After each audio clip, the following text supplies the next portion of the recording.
안녕하세요. Introduction to Image Super Resolution을 발표하게 된 백인성입니다. 먼저 간단하게 발표자 소개를 진행하겠습니다. 저는 고려대학교 데이터 마이닝 앤 퀄리티 애널리스트 랩의 박사과정으로 재학하고 있습니다. 제가 관심 있어 하는 연구 분야는 Explainable AI 알고리즘, 그리고 게임 AI, 그 다음에 마지막으로 오늘 발표하게 될 이미지 슈퍼 레졸루션과 관련된 알고리즘을 연구하고 있습니다. 목차는 다음과 같습니다.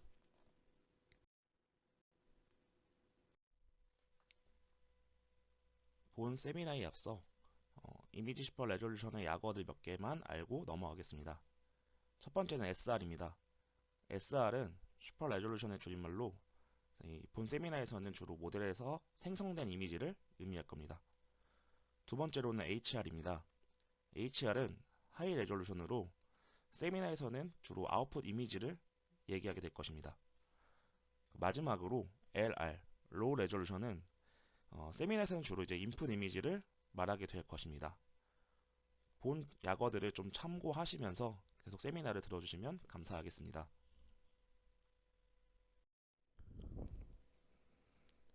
그럼 지금부터 EBG 슈퍼 레졸루션의 정의를 알아보고 어떤 산업에 쓰이고 있는지 알아보겠습니다. 이미지 슈퍼 레졸루션은 저해상도 이미지를 고해상도로 변환시키는 문제를 의미합니다. 최근에는 미디어, 의료, 보안 등 다양한 산업 분야에서 중요한 문제로 대두되고 있습니다. 좌측에 보시는 것은 CCTV에 찍힌 차량 번호판을 복원하는 문제입니다.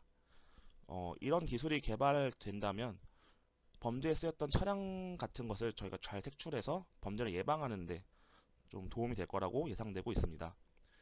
우측에 보시는 것은 암스테르담 박물관의 미술 명작들을 복원한 사례입니다. 과거에 이제 그려졌던 이런 미술 명작들을 저해상도에서 고해상도로 좀 화질 개선시킨다면 더 좋은 미술 작품이 될 것이고 저희는 그 가치를 잘 즐길 수 있을 것입니다. 이렇게 이미지 슈퍼 레졸루션 문제는 중요하고 많이 쓰이는 문제지만 어, 조금 어려운 문제가 존재합니다. 그 이유는 저화질 이미지에 맞는 고해상도 이미지가 단 한 개만 존재하지 않는다는 것입니다. 이러한 문제를 일버스 프로블럼이라고 하는데요. 이러한 문제들 때문에 저해상도에서 고해상도로 복원하는 그런 이미지 슈퍼 레졸루션 문제가 이제 최근에는 딥러닝을 활용해서 많이 풀어내고 있습니다. 딥러닝 모델에 적용한 이미지 슈퍼 레졸루션은 다음과 같은 구조를 보이고 있는데요. 컴퓨터 비전 영역에서 좋은 성능을 보이고 있는 다양한 딥러닝 모델을 적용해서 이미지 슈퍼 레졸루션 문제를 해결하려는 그런 연구가 다수 진행되고 있습니다. 이와 관련된 내용들은 뒤에서 더 자세하게 살펴볼 예정이니 뒤에서 더 자세하게 다루도록 하겠습니다.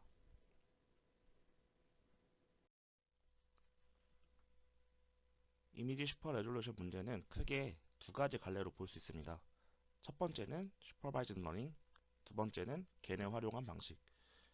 첫 번째 이 슈퍼바이즈드 러닝은 저해상도 이미지와 고해상도 이미지가 쌍으로 데이터가 이루어지게 되어 있습니다. 그래서 저해상도 이미지로 고해상도 이미지를 잘 예측하는 문제가 되겠죠. 실제 연구할 때는 고해상도 이미지를 구해서 이걸 저화질로 만들고 저해상도로 만들고 이 두 개를 쌍으로 만들어 데이터를 구축합니다. 그 다음에 모델을 학습하게 됩니다. 그리고 두 번째로는 겐을 활용한 고해상도 이미지 생성하는 방식이 있습니다. 저해상도 이미지를 제너레이터를 통해서 고해상도로 생성을 하고 이 생성된 이미지와 실제 고해상도 이미지가 같은지 아닌지를 판별하게 되면서 학습을 진행하게 됩니다.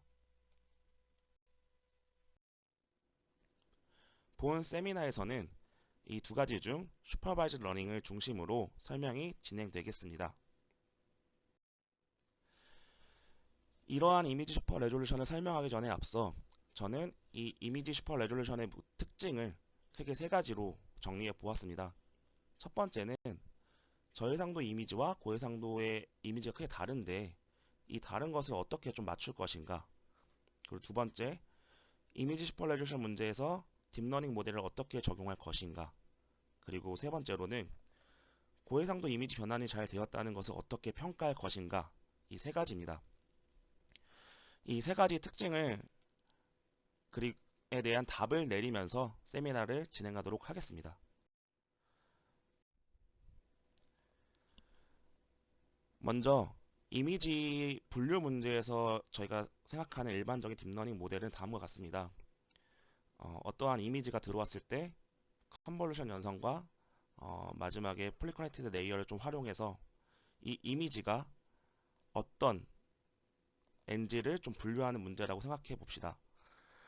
이 경우 맨 마지막에 각 클래스별로 확률이 등장하게 될 것이고 이 클래스의 확률 중에 가장 높은 애로 이 이미지의 정답이 결정될 것입니다. 본 예시에서는 팬더가 0.8로 제일 높았기 때문에 이 이미지는 팬더라고 예측을 할 것입니다. 하지만 제가 지금 발표하는 이미지 슈퍼 레졸루션 문제에서는 이와 같은 모델을 그대로 사용할 수는 없습니다. 보시다시피 이렇게 인풋에 이미지가 들어오고 아웃풋에서 이미지가 등장하게 됩니다. 심지어 이 인풋 이미지와 아웃풋 이미지는 크기가 차이가 나기 때문에 저희는 이러한 저해상도 이미지 크기를 어떻게 고해상도 이미지의 크기로 맞춰서 학습할 것인가 라는 문제가 중요하게 됩니다. 이걸 다시 한 번 더 숫자로 좀 표현을 해보면 저해상도 이미지는 지금 2x2 매트릭스라고 예시를 들었습니다. 그리고 고해상도 이미지는 4x4 매트릭스라고 보았을 때 이 두 개의 간격을 어떻게 맞출 것인가가 이미지 슈퍼 레졸루션 문제에서 핵심 중 하나라 볼 수 있습니다. 다시 한번 이걸 표현해 보면 이 저해상도 이미지의 크기를 저희가 맞추고 싶은 고해상도의 이미지 크기로 맞춰주고 그리고 이 안에 빈 영역들이 이제 발생하게 될 것입니다. 참고로 이 예제는 제가 좀 쉽게 보여주기 위해서 단순한 이그젠플을 만든 것입니다.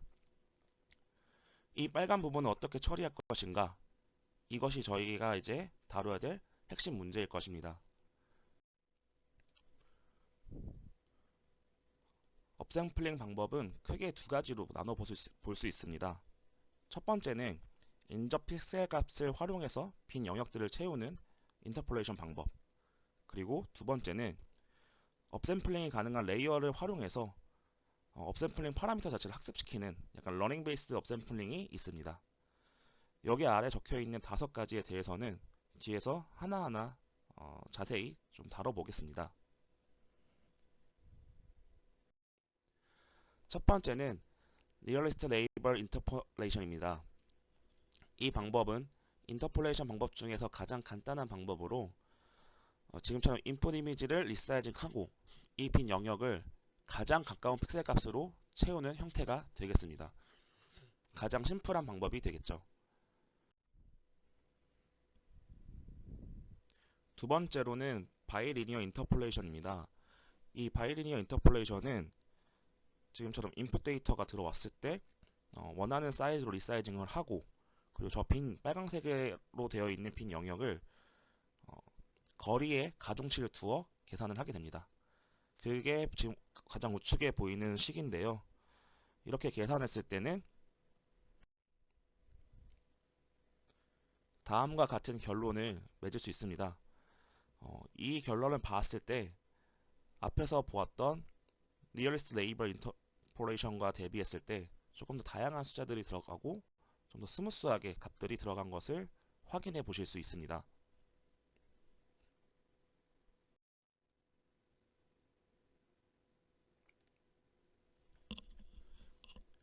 다음으로 바이큐빅 인터폴레이션에서는 값 4개가 아니라 지금 보시는 것처럼 인접한 16개 픽셀에 대해서 거리에 따른 가중치를 곱해서 빈 영역들을 채우게 됩니다.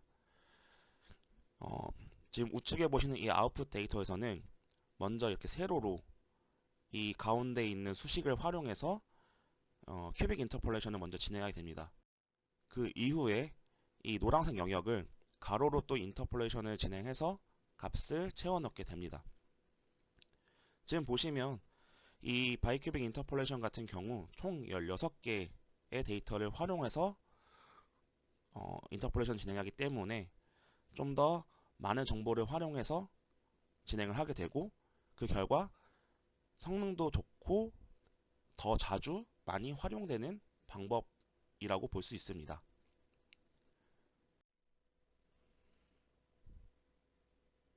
실제 이미지에 인터폴레이션을 적용한 결과들을 한번 보겠습니다. 이 원본 이미지에 대해서 첫 번째는 Nearest Neighbor Interpolation, 두 번째는 Bilinear Interpolation, 세 번째는 Bicubic Interpolation입니다.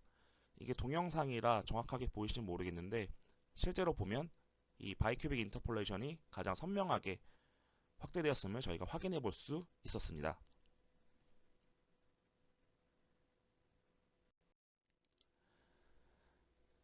여기까지가 인터폴레이션에 대한 설명이었고요. 이제 두 번째로는 업샘플링을 하기 위해서 레이어 자체를 학습하는 그런 방식들을 알아보겠습니다. 첫 번째로는 트랜스포즈 컨볼루션입니다. 트랜스포즈 컨볼루션은 이미지 크기를 확대하기 위해서 사용하는 컨볼루션 기법인데요. 이 기법 또한 저해상도 이미지를 먼저 고해상도 이미지 크기에 맞춰 확장하게 됩니다. 이 빈 영역들은 먼저 0으로 다 채우게 되는데요. 이렇게 0으로 다 채운 뒤에 저희가 만들고자 하는 아웃풋 사이즈에 맞춰서 패딩을 진행하게 됩니다. 이렇게 제로 패딩을 진행해서 저희가 사이즈를 더 불려놓은 다음에 이렇게 컨볼루션 연산을 계속해서 진행하게 됩니다. 보시는 것 같이 계산이 되어 값이 들어가게 됩니다. 여기 적혀 있는 이 컨볼루션 필터의 숫자는 제가 임의로 설정한 숫자입니다. 이렇게 컨볼루션 연산을 순차적으로 진행을 하게 되고요. 최종적으로는 이렇게 아웃풋 데이터의 값이 다 차게 됩니다. 이렇게 아웃풋 데이터의 값이 다 차게 된 이후에 학습을 진행하면서 여기 있는 이 컨볼루션 필터, 이 초록색깔 컨볼루션 필터도 계속 학습을 진행하게 되고, 그 결과 가장 좋은 아웃풋 데이터를 추출하기 위해 이 컨볼루션 필터가 학습이 될 것입니다.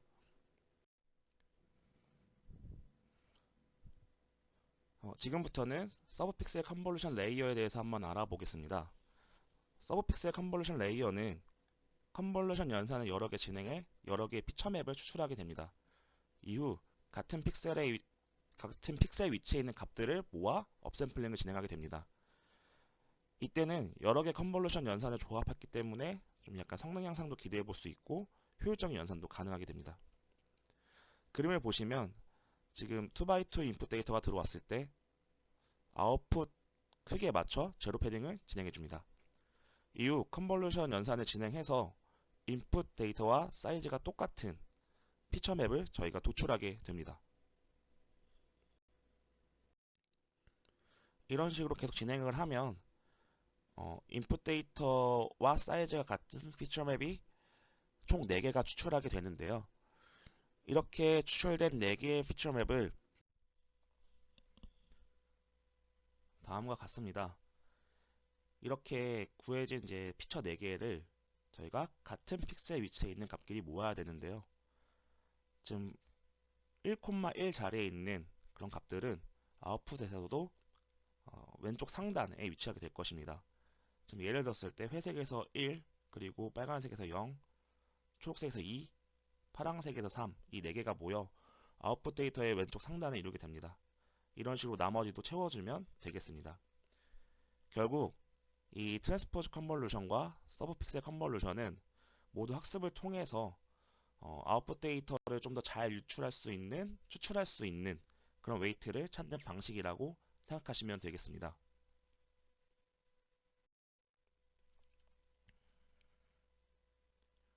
지금까지 이렇게 다양한 업샘플링 방식들을 좀 알아보았는데요.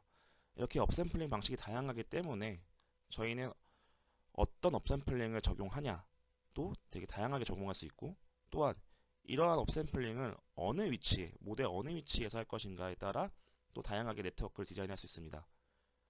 보시는 그림에서 첫 번째는 프리 업샘플링 SR입니다. 이 경우에는 저해상도 이미지를 먼저 업샘플링을 하여 고해상도 이미지 크기에 맞춰줍니다. 이후 컨볼루션 연산을 진행하게 되는 거죠. 그리고 두 번째 같은 경우에는 포스트 업샘플링 SR입니다. 이 경우에는 저해상도 이미지에서 컨볼루션 연산을 계속 진행하고 맨 마지막 단에서 업샘플링을 통해 고해상도 이미지 크기와 맞춰주게 됩니다. 세 번째로는 프로그레시브 업샘플링 SR 있습니다. 이 같은 경우에는 저해상도 이미지를 점차 크기를 키워갑니다. 그래서 마지막에 또 고해상도 이미지랑 사이즈를 맞춰서 이제 학습하게 됩니다. 마지막으로 네 번째는 Iterative Up and Down Sampling SR입니다. 이 경우에는 저해상도 이미지가 들어왔을 때 마지막이나 뭐 초반에 업샘플링 하는 것이 아니라 업샘플링과 다운샘플링을 계속 반복해서 해주면서 모델을 학습하게 됩니다. 이렇듯이 이렇게 다양한 이미지 슈퍼루션 프레임워크들이 존재하기 때문에 이런 프레임워크 중에서 연구자가 잘 선택해서 좋은 모델을 디자인하면 되겠습니다.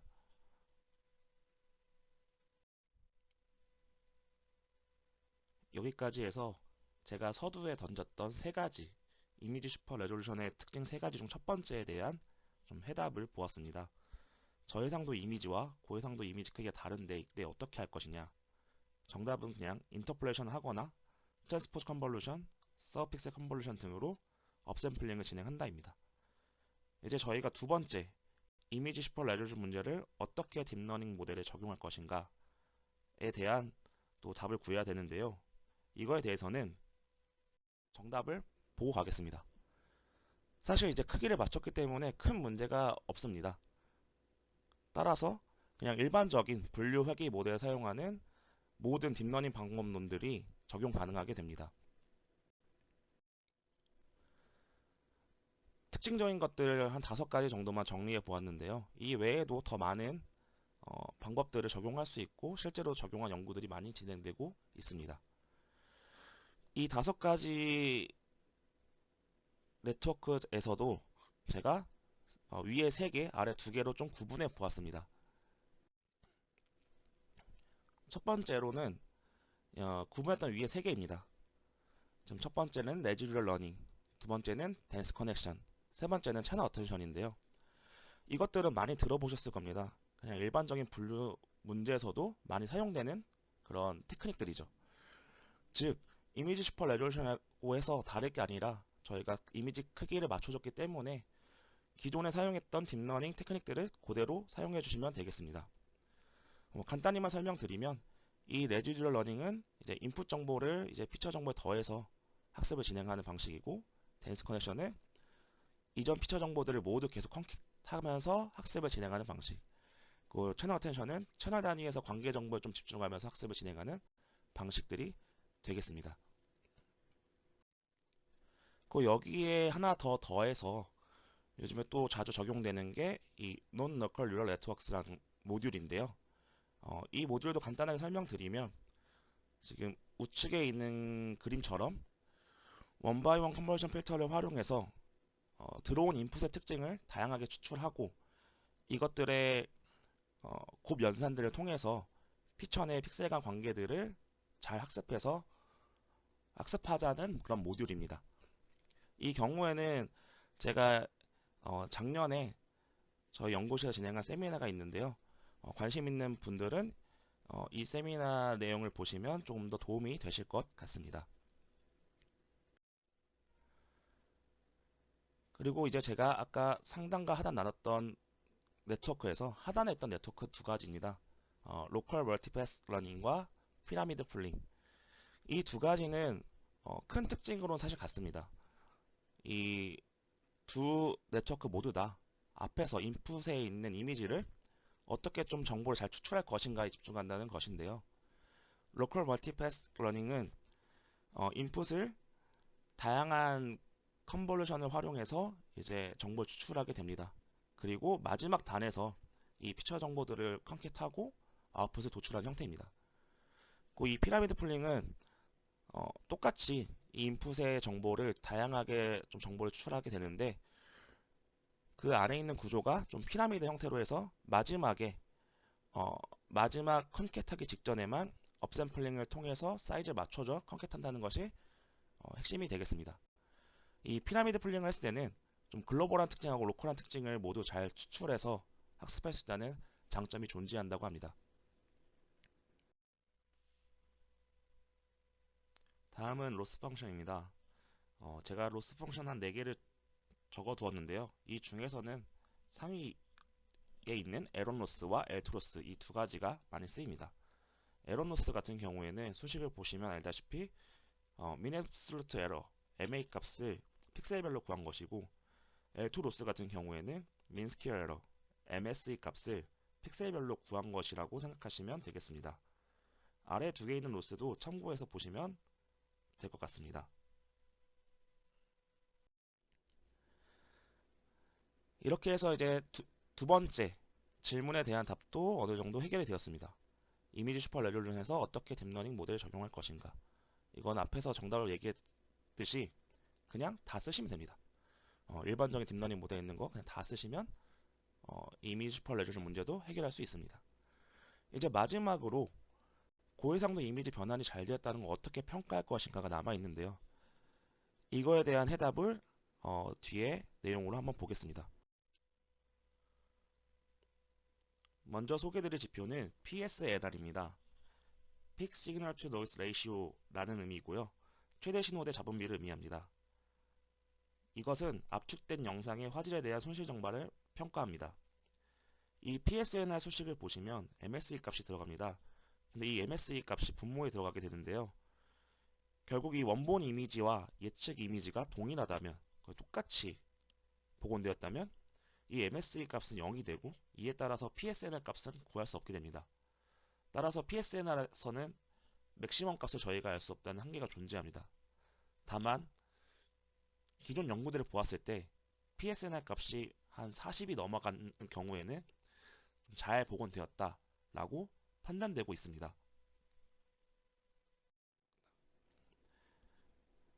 하지만 이 PSNR 값은 원본 이미지 대비해서 손실된 품질 정도를 알 수 있지만 이 값을 절대적으로 맹신할 수 없다는 한계점이 존재하는데요. 먼저 위에 보시는 첫 번째 그림은 앵무새 그림입니다. 이 앵무새 그림 같은 경우에는 PSNR이 이제 왼쪽으로 가서 높아지고 있는데 높아짐에 따라 가장 왼쪽에 있는 오리지널 이미지와 거의 유사하게 해상도가 잘 복원됐음을 알 수 있습니다. 하지만 아래 같은 경우에는 PSNR 값이 거의 유사합니다. 하지만 이 앵무새 그림은 그 화질이 많이 좀 안 좋아 보이죠? 그러나 이 나비 그림은 화질이 상당히 괜찮아 보입니다. 즉 실제 이미지를 확인하기 전에는 이 PSNR 값만 가지고 완벽하게 평가할 수 없다는 그런 한계를 좀 지니게 됩니다. 이것도 보완하기 위해서 Structural Similarity Index라는 SSIM 값이 또 존재하게 되는데요. 이 값은 인간이 이미지를 어떻게 보느냐를 조금 착안해서 디자인된 평가 지표라고 볼 수 있습니다. 여기서는 두 이미지에 대해서 평균과 공분산, 분산들을 활용해서 값들을 계산하게 됩니다.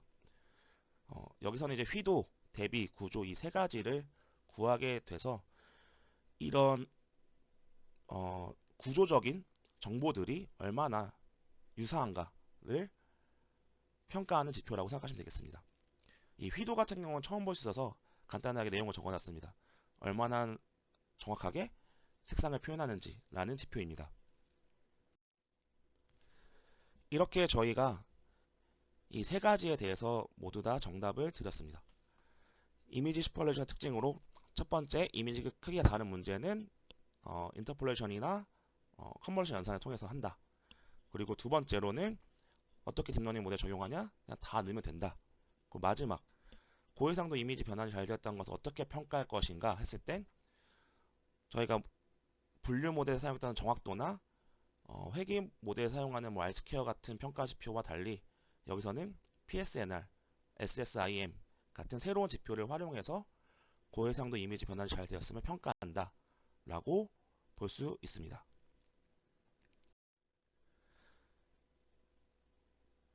그래서 이제 한 가지 더 참고로 적어 두었는데요. 이것은 뭐냐면 서베이 논문에 있는 정리된 내용입니다. 모델별 업스케일링 방식, 업샘플링 방식, 그리고 네트워크 구조의 특징, 로스 펑션, 키워드 등을 정리해 놓은 표이고요. 관심 있는 분은 아래에 있는 이 출처에 적힌 이 논문을 참조하시면 될 것 같습니다. 그리고 각 방법론이 궁금하면 이 방법론들을 검색해서 좀 알아보시면 좋을 것 같습니다. 이제부터는 이 이미지 슈퍼레조션의 어떻게 보면 기본기를 다지는 시간이었고, 그 기본을 바탕으로 저희가 좀 모델을 알아보고자 합니다. 제가 뒤에서 준비한 모델은 두 가지입니다. 여기서 보시면 첫 번째 srCNN, 그리고 거의 마지막에 있는 SAN이라는 모델입니다. 이 srCNN은 보시는 것처럼 거의 근간이 된, 이 이미지 슈퍼레조션에서 근간이 된 모델이고, 그리고 SAN 같은 경우에는 가장 최신에 나온 모델 중 하나라고 보시면 되겠습니다. 그럼 각 모델에 대한 설명을 이제 진행하도록 하겠습니다. 먼저 Image Super Resolution Using Deep Convolution Networks srCNN 모델에 대해 알아보겠습니다.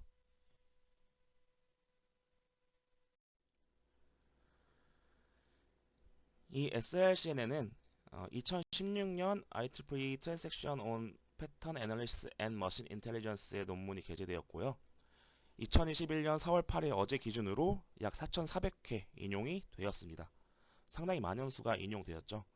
네, 일어난 이유는 이 srCNN이 이미지 슈퍼 레졸루션 문제에서 최초로 딥러닝을 적용한 연구이기 때문입니다. 이 모델의 아키텍처가 지금 보시는 그림과 같은데요. 상당히 단순하죠. 컨버전 레이어를 단 3개만 가지고 모델을 구축한 겁니다.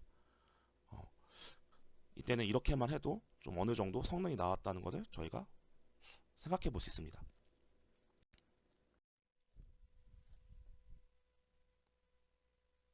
다음은 srCNN 모델에 대한 정량 지표입니다. 여기서는 PSNR과 SSIM을 포함해서 총 6개 평가 지표를 기반해서 평가했었는데요. 그 중에서 저희가 앞서 세미나 때 봤던 PSNR 그리고 SSIM 이 두 가지 지표를 중심으로 보았을 때 srCNN 모델이 다른 방법에 비해 더 좋은 성능을 보였다는 것을 확인할 수 있었습니다.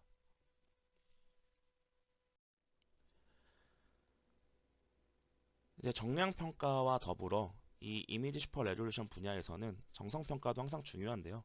실제 이미지를 확인해 보았을 때도 이 첫 번째 오리지널 이미지와 거의 가장 유사하게 복원이 되었다는 사실을 알 수 있습니다. 여기까지가 srCNN 모델에 대한 설명이었습니다. 이제 두 번째로는 Second Order Attention Network for Single Image Super Resolution이라는 SAN이라는 모델입니다. 이 SAN 모델은 2019년 CVPR에서 발표된 논문입니다. 어제 2021년 4월 8일 기준으로는 275회 인용되었습니다.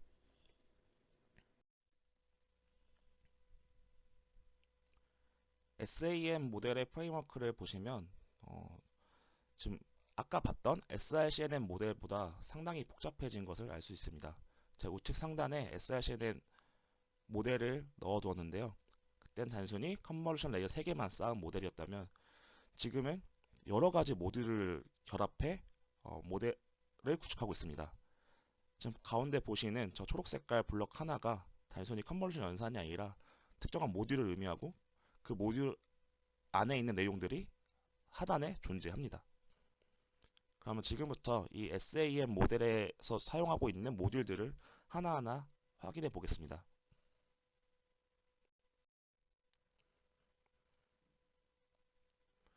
먼저 이 가운데 LSRAG 모듈 안에 있는 내용은 왼쪽 하단에 있는 것과 같습니다. 여기 보시면 레지듀얼 러닝이 있다는 것을 확인할 수 있는데요. 이 레지듀얼 러닝을 하는 레지듀얼 블록을 통해서 입력 피처 정보가 좀 계속 활용되면서 학습이 진행되도록 합니다. 두 번째로 이제 LSRAG 모듈 안에 보면 SOCA라는 모듈이 또 존재합니다. 이 SOCA 모듈은 가운데 빨간 박스와 같고 이 SOCA 모듈은 채널 어텐션을 의미하게 됩니다. 결국 여기서는 채널 간 피처의 관계 정보를 고려해 학습을 하게 됩니다.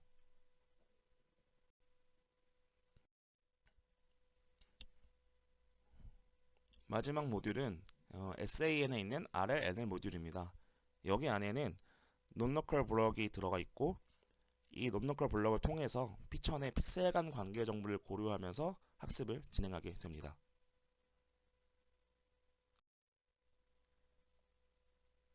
네, 이렇게 해가지고 이 SAN 모델 안에는 다양한 프레임워크들이 존재한다는 것을 알 수 있었고 다양한 모듈도 존재하는 것을 알 수 있었습니다. 이를 통해서 피처 간의 관계 정보를 좀 잘 활용할 수 있는 그런 방안의 모델을 구축했다라고 생각하시면 될 것 같습니다. 이에 대해서 SANN 모델의 좀 정량 지표를 확인해 보겠습니다.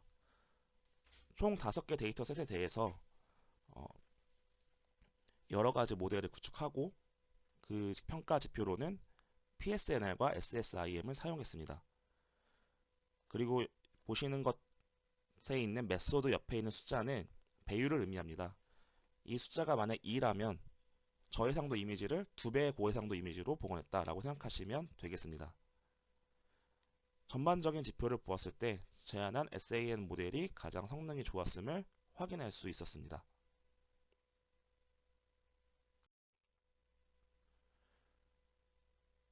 단순히 근데 이제 SAM 모델의 평가 지표도 중요하지만 실제 정성적인 이미지도 확인해 봐야겠죠. 이 정성적인 이미지를 확인해 봤을 때 보여지는 2개의 이미지 모두 저 HR로 적혀 있는 고화질 이미지와 가장 유사하게 복원된 것이 SAM 모델을 통과한 결과라고 확인할 수 있습니다.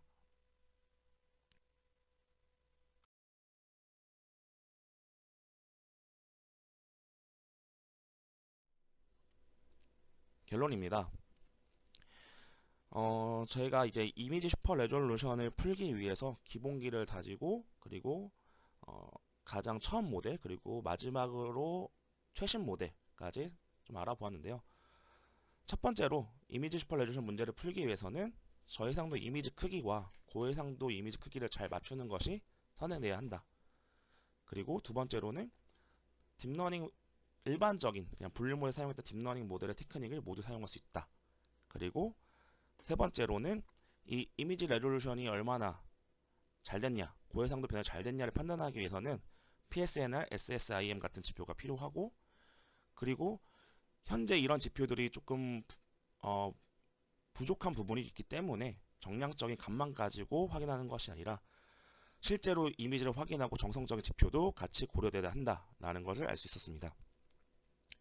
그리고 마지막으로는 이번 세미나에서는 다루진 않았지만 뭐 데이터 어그멘테이션, 셀프 슈퍼바이즈 러닝, 겐 등 다양한 방법론을 좀 통해서 이미지 슈퍼 레졸루션의 모델을 성능을 좀 높이고 좀 다양하게 시도해 볼 수 있다라는 것을 저희가 생각해 볼 수 있을 것 같습니다.